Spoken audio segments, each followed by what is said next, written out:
Assalamualaikum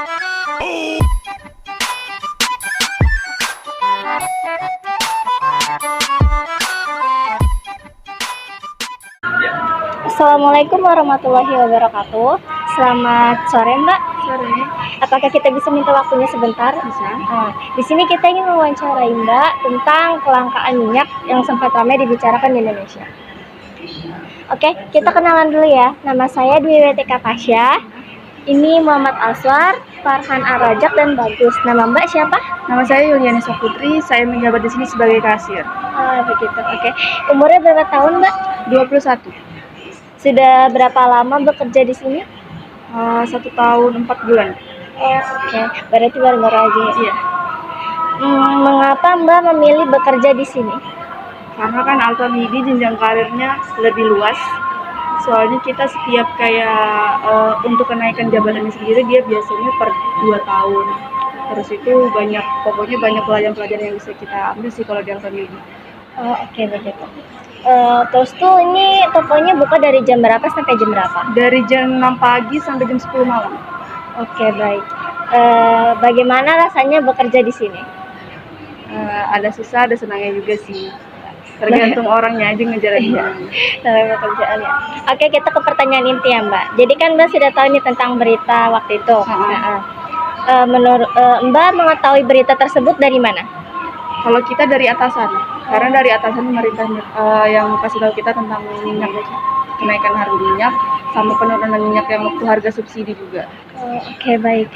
Menurut Mbak, mengapa hal tersebut bisa terjadi? Maksudnya apa penyebab utamanya? Penyebab utama yang kenaikan harga dan kelangkaannya itu mengapa terjadi? Karena banyak penimbun ya, jadinya harga naik, barangnya pun langka. Soalnya kalau dari kita masuk barangnya dari supplier, jadi kita nggak mungkin nimbun. Soalnya di sini juga lumayan cepat habis sih kalau masalah minyak. Jadi kalau untuk kelangkaan gitu, penyebab utamanya ya mungkin karena penimbun itu. Oke, baik. Selanjutnya, bagaimana kondisi toko saat itu? Maksudnya ramai kah? Ramai banget, sampai pokoknya orang-orang ini sudah nggak kondusif lah. Iya. Udah nggak suasananya soalnya kan saling berebut satu sama lain. Nggak bisa, nggak ada yang mau ngalah, ada yang mau ini, ada yang mau itu, jadi kita susah juga ininya. Oke. Dampak apa yang ditimbulkan? Maksudnya ada kerusakan fasilitas kah atau bagaimana? Atau ada kerugian? Kalau kita kerugian di sini. Karena kan mungkin saking ramainya kita nggak bisa ngawasin, ada kerugian di hari itu juga. Itu hari pertama yang waktu harga subsidi yang 28.000 itu. Oke, selanjutnya saat itu harga minyak bisa mencapai berapa ribu? Yang habis 28.000 itu? Iya, pas kelangkaan itu terjadi.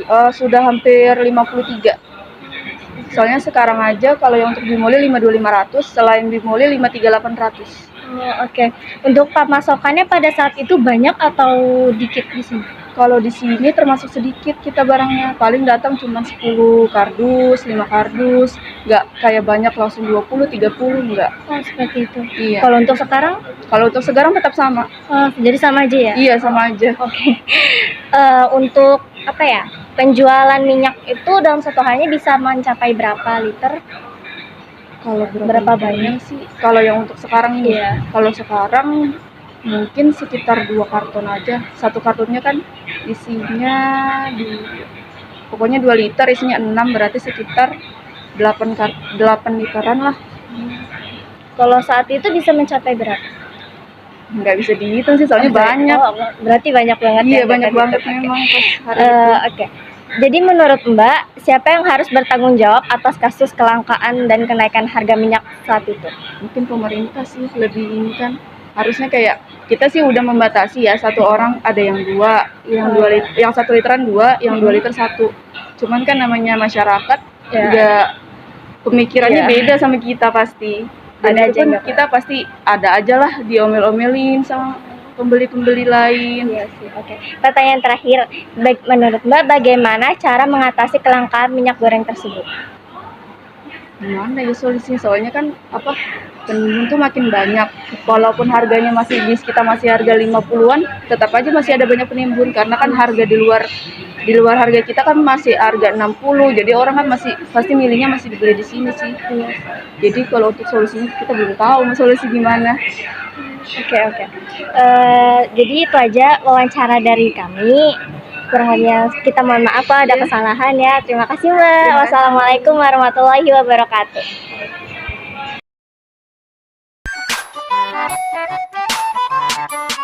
Assalamualaikum warahmatullahi wabarakatuh. Waalaikumsalam warahmatullahi wabarakatuh. Selamat sore Pak.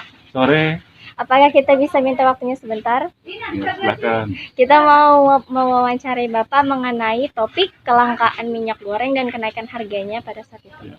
Kita kenalan dulu ya. Nama saya Dwi WTK Pasha dan ini teman saya Aswar, Farhan Al-Rajak dan di situ Bagus Setiawan. Kami dari kelas 10 TKJ 3 SMK Negeri 6 Balikpapan.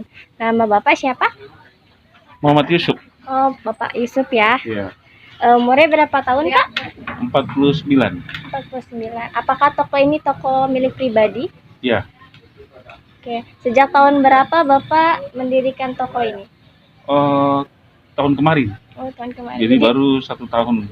Oke, jadi baru-baru aja ya, Pak ya. Ya, Toko ini bukanya dari jam berapa sampai jam berapa? dari jam 4 subuh sampai jam 6 sore.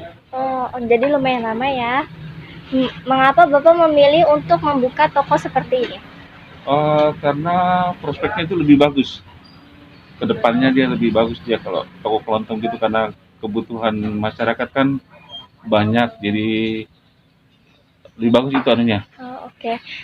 Bagaimana rasanya memiliki toko sendiri seperti ini? Ya alhamdulillah ya, walaupun kecil-kecilan begini tapi kita sudah bisa paling tidak berhasil. Oh iya, alhamdulillah Pak ya. Kita lanjut. Jadi Bapak sudah tahu nggak mengenai berita yang beberapa hari yang lalu Iya. itu tentang kelangkaan minyak goreng dan kenaikan harganya. Iya betul. Dari mana Bapak taunya? Saya tahu karena saya kan penjual minyak goreng juga, jadi pasokan yang masuk ke toko saya itu tersendat. Gitu. Oke. Jadi dari sendiri ya. Menurut Bapak, mengapa hal tersebut bisa terjadi? Apa penyebab utamanya? Penyebabnya yaitu dari distributor itu dia tidak lancar pengirimannya karena mungkin dari pabrik ya, tapi menurut mereka dari pabrik katanya itu kelangkaannya, dan bahan bakunya sangat langka karena harga tinggi kan, Oh, jadi sehingga tersendat itu pasokan minyak goreng. oke. Jadi terjadi karena kenaikan harga bahan baku ya. Iya betul. Oke. Bagaimana kondisi atau situasi toko pada saat itu? Ya situasinya ya agak sepi sedikit ya karena kan minyak goreng kan kebutuhan pokok buat ibu-ibu dan buat pedagangnya, utamanya buat restoran, catering dengan penjual gorengan itu kan pada umumnya kan mereka kebutuhan pokoknya kan minyak goreng yang nomor 1. Iya. Dengan langkanya seperti itu otomatis omset saya turun sedikit juga. Oke. Dampak apa yang ditimbulkannya pada saat itu? Dampaknya itu membuat ibu-ibu pedagang penjual itu dia resah karena sampai berapa minggu itu sampai minyak goreng nggak ada. Jadi bikin resah juga ibu-ibu. Oke. Apakah sempat terjadi kerugian besar atau tidak di toko ini? Alhamdulillah tidak, cuman turun Alhamdulillah. omsetnya agak turun sedikit gitu. Oke. Oke. Saat itu minyak goreng bisa mencapai berapa harganya, Pak? Di sini? Kemarin terakhir itu dia sampai 55 ya. Kalau sekarang?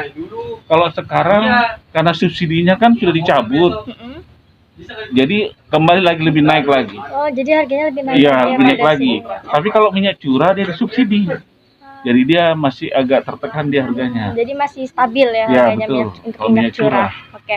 Untuk pemasokannya di sini minyak gorengnya bagaimana? Dia dari distributor. Jadi kalau yang minyak kemasan dari distributor dari pabrik-pabrik langsung gitu. Kalau untuk minyak curahnya ada yang pegang di sini. Jadi dia pasok juga. Oh, jadi pasokannya di sini. Oke. Berapa minyak goreng yang dapat terjual dalam satu harinya pada saat itu? Pada saat itu biasanya tuh minyak goreng bisa sampai 3.000 liter ya dalam sehari itu. Lumayan banyak ya. Iya. Untuk sekarang bisa terjual berapa? Kalau sekarang agak lagi, Agak agak turun karena pasokannya agak lambat lagi kan. Jadi agak sepi lagi dia. Oke. Menurut Bapak siapa yang harus bertanggung jawab atas kasus kelangkaan minyak goreng ini? Ya itu ya tergantung ya dari atasan ya, terutamanya itu Dinas Perdagangan ya. Karena Dinas Perdagangan kan yang tempo hari memberikan statement di minyak kemasan disubsidi. Tapi sudah itu dicabut lagi. Itu. Jadi menurut Bapak yang harus bertanggung jawab itu atasannya? Iya, atasan itu utamanya itu dari Dinas Perdagangan. Oke, kita lanjut ke pertanyaan terakhir. Bagaimana cara mengatasi kelangkaan minyak goreng tersebut? Ya dengan langkahnya minyak goreng itu ibu-ibu ya beralih ke itu. Mungkin dia memakai mentega untuk ya Mencari cara lain. iya, cara lain selain minyak goreng. Jadi bisa- mereka memakai mentega. Itu solusinya dia. Tapi harga mentega kan mahal, jadi lebih mahal lagi anunya. Oke, jadi itu aja wawancara dari kami. Mohon maaf bila ada kesalahan ya Pak ya, dan Iya. terima kasih atas waktunya. Saya akhiri. Wassalamualaikum warahmatullahi wabarakatuh. Waalaikumsalam warahmatullahi wabarakatuh.